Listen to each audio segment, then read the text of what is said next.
მსჯავრდებულთა და პრობაციონერთა რწმენისა და აღმსარებლობის თავისუფლების განხორციელებისთვის ხელშეწყობის მიზნით საშუალო აღსრულებისა და პრობაციის სამინისტროსა და რელიგიის საკითხთა სახელმწიფო სააგენტოს შორის ურთიერთთანამშრომლობის მემორანდუმი გაფორმდა.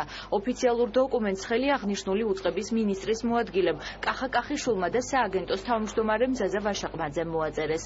მემორანდუმის ფარგლებში მსჯავრდებულთა და პრობაციონერთა რესოციალიზაცია, რეაბილიტაციის პროგრამები ერთობლივად შემუშავდება და განხორციელდება.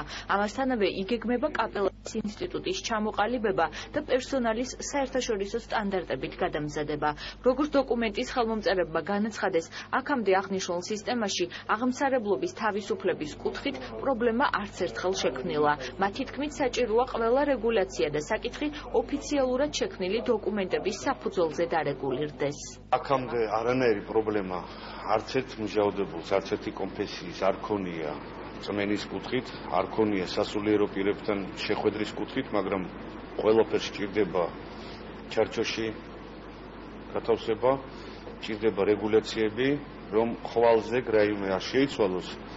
ამისთვის არის საჭირო რა ქაღალდზე დაწერო, ისე რომ ერთ ადამიანზე, ორ ადამიანზე არ იყოს დამოკიდებული კონკრეტული უფლების რეალიზება. ჩვენსა და აღსარებლობის თავისუფლება საქართველოში დაცულია, ისევე როგორც გარეთ, ასევე დახული სტილის დაწესებულებებში, მათ შორის საჯელოსნობის დაწესებულებას გულისხმობ. შესაბამისად, ამ ხრივ პრობლემა არ არსებობს, მაგრამ ეს არის კიდევ ერთი წინ გადადგმული ნაბიჯი იმ კუთხით, რომ მოხდეს უფრო თანამედროვე ეტაპზე გადაყვანა აღნიშნული საკითხებისა. ეს იგულისხმება მსჯავრდებულების, ბრალდებულების და პრობაციონერების რწმენისა და აღსარებლობის თავისუფლების კუთხით.